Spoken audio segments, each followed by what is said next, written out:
Kwanza dunia inabidi itambue kwamba gospel artist ni binadamu kama mimi na wewe.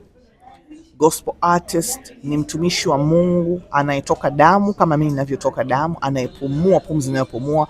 Kwa hiyo ukiona marumbano na ugomvi, jua ni ubinadamu.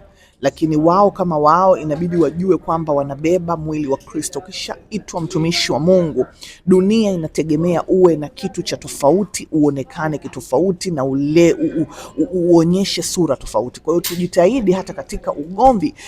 Glasi zenyewe unaambiwa kwenye kabati lazima zigongane. Ndugu wanaozaliwa tumbo moja wanagongana. Kwa hiyo sisemi kwamba hatutagombana, lakini katika ugomvi wetu tutafute suluhu. Jua lisizame kama hatujatafuta suluhu.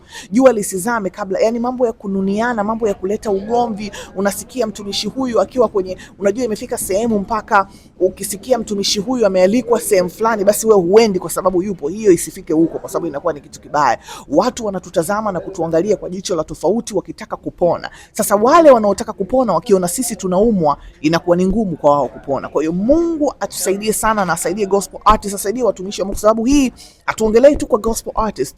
Tunazungumza hata kwa watumishi wa Mungu wanaopanda madhabahuni kuhubiri. Tunazungumza kwa yoyote yule ambaye anabeba jina la Kristo, anajulikana kama ni mtumishi wa Mungu.